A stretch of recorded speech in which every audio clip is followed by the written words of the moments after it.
Halo teman-teman semuanya, selamat datang kembali di channel Plankton Trader. Gimana kabar kalian semuanya? Mudah-mudahan kalian semua dalam keadaan yang baik-baik saja. Oke, pada video kali ini saya akan sharing teman-teman ya tentang yang namanya topik loss consistent. Oke. Jadi di sini teman-teman akan mengetahui kenapa teman-teman itu atau trader pemula atau trader rata-rata itu semuanya loss consistent. Oke. Jadi saya akan membahasnya di sini dari mata bisa dikatakan psikologi ya. Tetapi ini berdasarkan pengalaman saya atau experience saya. Jadi kalau ada perbedaan ya mohon maaf. Oke.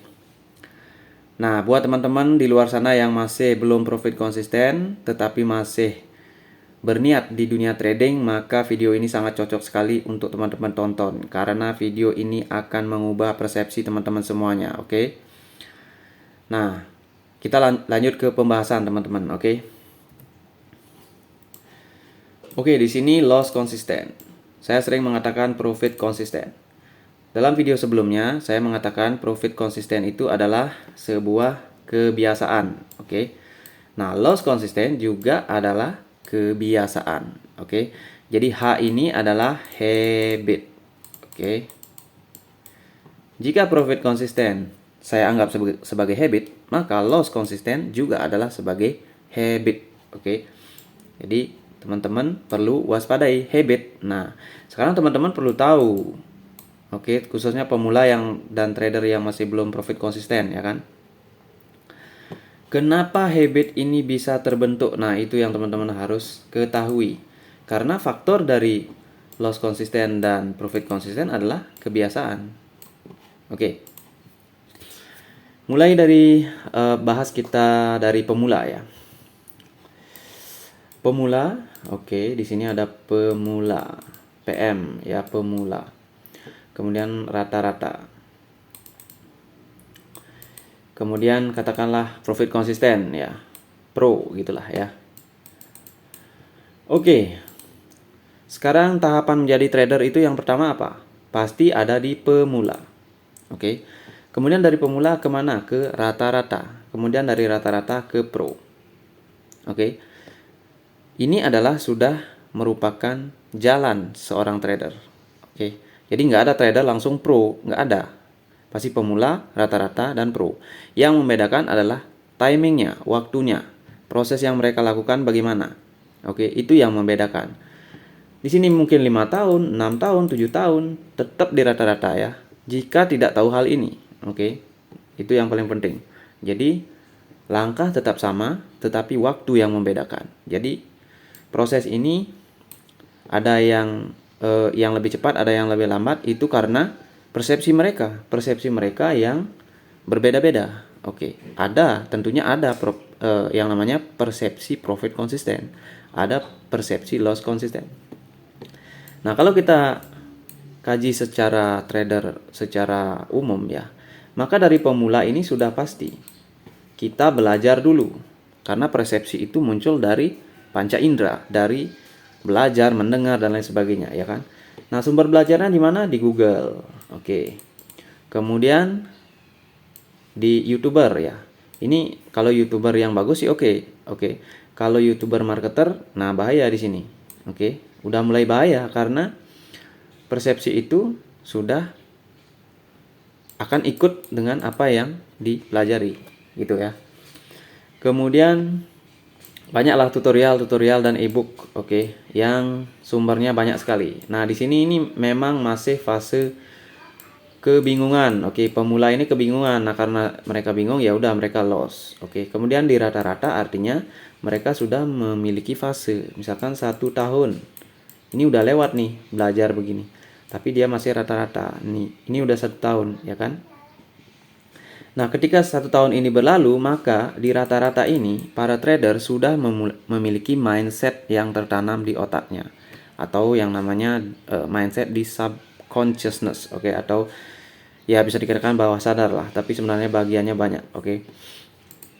Nah, ketika sudah 1 tahun di sini, oke, yang berpotensi menyebabkan loss konsisten itu adalah ini, oke. Jadi, teman-teman yang loss konsisten itu kebanyakan ada di trader rata-rata, bukan di trader pemula. Oke. Karena trader pemula ya orang dia belum menjadi rata-rata, masih pemula kan masih ada kesempatan untuk langsung ke pro. Nah, inilah kenapa terkadang para mentor trading itu bilangnya begini. Kalau orang yang sudah pernah trading sebelumnya itu dilatihnya lebih sulit dari pemula, dari yang fresh. Nah, ini penyebabnya, teman-teman ya. Karena persepsi sudah terbentuk. Kalau pemula dia masih bingung, masih baru ya. Persepsinya itu belum tersinkron di otaknya. Jadi dia itu masih bisa cepat kalau dia dapat pengarahan yang bagus, dia cepat ke pro. Oke. Bahkan melewati ini. Kalau di sini udah 5 tahun, 3 tahun, ini perlu yang namanya bimbingan khusus ya. Karena mereka sudah dikendalikan oleh persepsi mereka sendiri. Oke, terkait dengan hal ini saya akan bahas sedikit ilustrasi. Kenapa habit itu bisa terjadi atau terbentuknya sebuah habit. Oke. Terbentuknya sebuah habit ini identik dengan proses ya dari pemula rata-rata ke pro. Oke. Dari awal sekali itu yang namanya thinking. Oke. Thinking itu adalah sejenis pikiran. Oke. Jadi kita punya angan-angan atau pikiran lah. Oke. Kemudian dari thinking ini kita akan mengambil sebuah keputusan atau istilahnya decision making. Oke, keputusan. Oke, di sini keputusan atau DC. Kemudian dari keputusan ini akan lahir sebuah action. Nah, teman-teman silakan sadari apakah seperti ini ya. Akan lahir sebuah action. Nah, dari action ini akan mengalami yang namanya experience. Oke. Experience ini pengalaman. Nah, pengalaman itu diklasifikasi berdasarkan experience. Oke. Ada yang pengalaman buruk, ada pengalaman baik. Ya, ada positif, ada negatif. Oke. Nah, dari experience ini akan muncul ke yang namanya emotion. Oke. Nah, di sini teman-teman merasa. Nah, emotion ini akan kembali ke koneksi otak atau sinapsis. Oke, jadi di sini ada data. Jadi emotion inilah data atau istilahnya dalam sains itu chemistry otak ya. Saya nggak akan membahas chemistry otak, tapi ini adalah gambaran umum saja. Karena saya juga tidak dalam bidang itu, oke? Tapi inilah gambaran umumnya.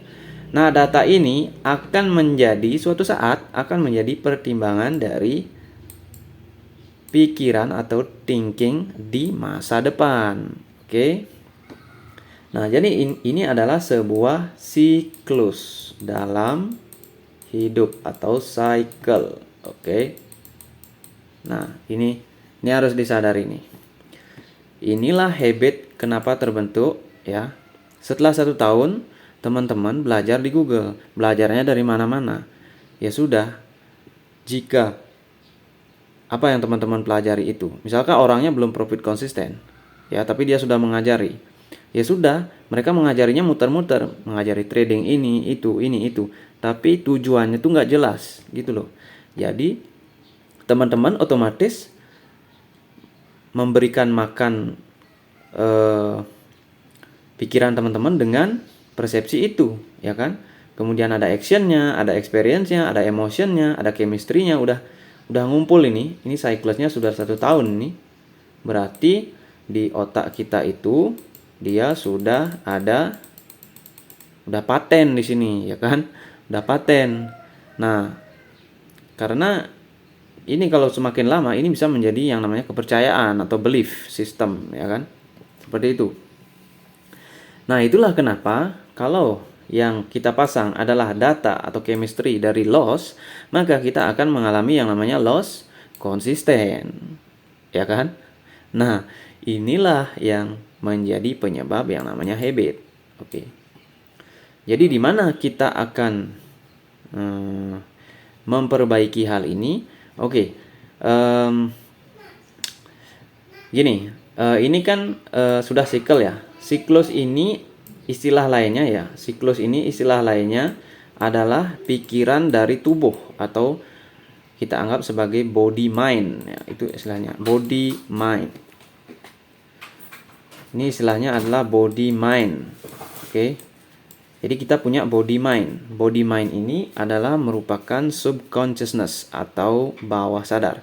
Ini persentasenya adalah kurang lebih ya, berdasarkan science, kalian bisa cek di Google. Ini kurang lebih 80% dalam dalam sehari-hari kita berpikir dengan body mind.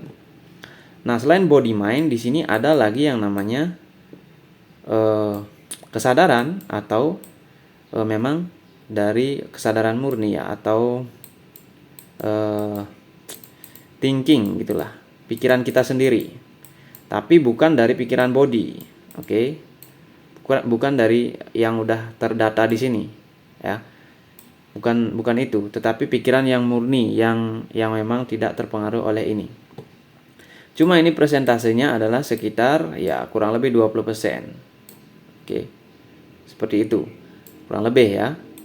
Ini saya angkanya ya kira-kira segitulah. Pokoknya yang body mind itu lebih besar. Nah, dari sinilah teman-teman harus sadar bahwa kalau loss konsisten, teman-teman sebenarnya melakukan trading itu dengan data body, dengan body mind. Itulah kenapa kita tidak boleh terjangkit emosi dan lain sebagainya. Ini adalah kontrolnya. Oke. Kalau di sini udah persepsi loss konsisten, ya udah kalian akan loss konsisten. Nah, caranya untuk mengatasi hal ini adalah kita harus berada di thinking, di luar dari body mind. Artinya awareness, kita harus sadar, oke? Kita harus sadar terhadap apa? Bukan terhadap terhadap candlestick dan lain sebagainya, bukan. Terhadap proses ini, ya kan? Itu dulu. Terhadap proses ini kita sadar, barulah kita di sana akan memilah. Oh, di sini candlestick ya fungsinya begini, kenapa begini, kenapa begini. Oke. Dan di samping itu ada hal-hal lain yang juga menjadi faktor loss konsisten seperti market maker dan lain sebagainya. Oke, itu teman-teman kira-kira secara singkat penjelasan mengenai habit terbentuk. Oke, jadi ada thinking, kemudian dari kita berpikir kita akan melakukan action. Tentunya di action ini ada yang namanya decision making, kenapa pilih sell, kenapa pilih buy. Kemudian di sana ada experience, kalian profit, kalian loss, dan kalian masuk ke emotion, dan emotion itu terstore atau terakumulasi di otak kita. Dan itu adalah merupakan pertimbangan atau roadmap untuk keputusan di masa depan. Oke. Seperti itu ya teman-teman ya. Oke, saya mau cerita apa lagi di sini ya. Tadi ada di pikiran saya tapi saya kok jadi lupa ya. Oke, kita lanjut sedikit. Nah, jadi hal tersebut bisa kita cocok logikan ya, tapi ini menurut saya sih oke. Jadi kalau sependapat ya sudahlah, didengarkan saja, oke. Ini yang ada namanya triangle. Nah, di sini ada yang namanya thinking, pikiran ya. Thinking sih berpikir ya. Kalau pikiran thought gitu ya, thought, oke. Kemudian ada thought, emotion, dan action ini bersifat fisik ya. Tapi di sini ada yang namanya Tuhan seperti itu, dan soul, dan body. Nah ini ibarat Tuhan kita. Ini soul, ini emotion kita, dan body ini adalah keputusan kita, oke? Atau yang kita hasilkan di fisik. Nah seperti itu. Nah kalau teman-teman dulu pernah belajar tentang istilahnya di Sunda ya, tapi saya bukan orang Sunda ya. Sunda itu ada yang namanya Tritangtu ya, Tritangtu. Nah itu kan mirip seperti ini ya, seperti segitiga ini. Ini adalah geometri ya. Ini adalah geometri pertama yang membentuk sebuah atom ya teman-teman ya. Atau seperti itulah kisahnya ya. Kalau di Sunda itu kan namanya ada Resi, Rama, Ratu gitu ya. Ya kayak gitu. Ini sama kayak gini. Oke. Jadi dari pikiran ke emotion. Nah emotion ini akan menghasilkan tindakan tentunya. Karena 80% itu ya dikontrol oleh emotion. Nah, itulah teman-teman. Oke. Loss konsisten. Jadi loss konsisten ini bukan tanpa sebab ya. Sebabnya itu sudah dimulai sejak awal. Sejak pemula. Peralihan dari pemula ke rata-rata. Nah, bagi yang sudah di rata-rata tapi belum profit konsisten, nah mungkin teman-teman menonton video ini sangat bagus ya untuk pencerahan teman-teman semuanya agar teman-teman bisa meningkatkan karir tradingnya menuju profit konsisten. Oke. Oke, itu udah teman-teman tentang pembahasan kita kali ini. Nah, buat teman-teman yang misalnya membutuhkan bimbingan atau tidak bisa melakukannya sendiri, kalian bisa ikuti kelas saya di bawah video ini ada linknya, link website saya forexcandlestickpriceaction.com. Kemudian kalian cari menu daftar kelas. Oke. Nah, di sini ada program profit konsisten. Nah, programnya itu tentunya basicnya adalah hal yang saya jelaskan tadi itu. Oke. Tapi sebelum lanjut ke program ini, saya perlu beberapa jawaban dari teman-teman tentang pertanyaan yang harus teman-teman isi. Oke. Jadi ini akan menjadi informasi buat saya untuk memberikan gambaran pemetaan edukasi apa yang teman-teman bisa dapatkan, bisa diperlukan lebih jauh ya. Artinya yang di teori mana atau pengetahuan mana yang teman-teman kurang, itu yang akan saya push. Oke. Sehingga teman-teman bisa profit konsisten. Oke. Di sini ada beberapa pertanyaan yang terkait trading semua ini ya. Terkait indikator, terkait rata-rata trade, apakah Anda mengerti menggabungkan candle, oke, SNR apa yang pernah digunakan, dan pola chart, pola candle seperti itu ya. Jadi dengan hal tersebut saya bisa menilai teman-teman itu ada di posisi mana ya. Nah, untuk gambaran kursusnya rencananya seperti ini. Minggu pertama itu adalah murni pembentukan persepsi dan psikologi ya kan. Yang penting di sini ya kan. Kemudian di minggu kedua baru ke indikator dan candlestick. Minggu ketiga itu tugas-tugas dari saya sendiri untuk teman-teman, dan masing-masing individu ini beda-beda tugasnya. Kemudian minggu keempat barulah pemahaman relasi. Nah, tugas ini yang saya gunakan lagi untuk pendalaman kepada teman-teman agar teman-teman lebih paham, karena tugas tersebut dibuat oleh teman-teman sendiri dan saya akan kaitkan lagi gitu. Kemudian minggu kelima ini pra action ya. Di sini ada beberapa action sebagai proses latihan. Nah, di bulan kedua itu dari awal sampai akhir itu murni adalah merupakan action. Oke. Jadi action yang konsisten. Oke teman-teman, mungkin ada yang berminat silakan ya. Untuk biaya di sini 500.000 teman-teman ya. 500.000 untuk 2 bulan. Oke. Nah, itu saja teman-teman yang bisa saya sampaikan pada video ini. Tapi saya lupa tadi ada yang kurang sedikit ya. Tapi biasalah seperti itu ya, karena kita terlalu fokus ngobrolnya jadi kelupaan ya. Oke, nanti kita sambung di video yang lain saja. Oke teman-teman, mudah-mudahan bermanfaat. Saya ucapkan salam trader.